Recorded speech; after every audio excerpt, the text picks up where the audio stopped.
Pour choisir l'échelle, on voit que la masse va de 0,023 à 0,5 si on arrondit.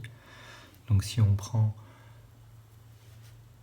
1 cm pour 0,05 kg, on ira de 1 à 10 cm. Ça c'est en abscisse. Pour le poids, comme il est en ordonnée, donc il est en haut, on va dire de 0 à 5. Donc pour pas avoir une échelle trop petite avec seulement 5 cm, on peut doubler. C'est-à-dire qu'on va prendre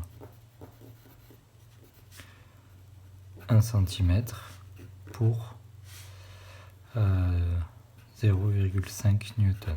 Au moins, ça nous fera 10 cm pareil. Et on a un graphe assez grand. Pour placer le premier point, 0,023, on peut imaginer que c'est 0,025. Il se trouve donc au milieu ici. Et 0,25, ça se trouve au milieu là. Donc on a un point à peu près ici. Pour le deuxième point, 0,0735. On peut l'arrondir à 0,075, donc ça serait par là. Et on a 0,75 en ordonnée, donc on se retrouve là. Pour le point suivant, on a 0,19 quasiment. Donc 0,19, il va se trouver à peu près là. Et on doit arriver à 1,9 qui doit se trouver à peu près par là. Donc c'est mieux avec du papier millimètre. Pour le point suivant, on a 0,22, à peu près un peu avant ici.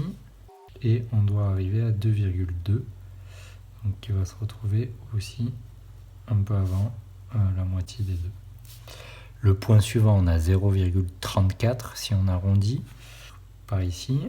Et l'ordonnée correspondante, c'est 3,5.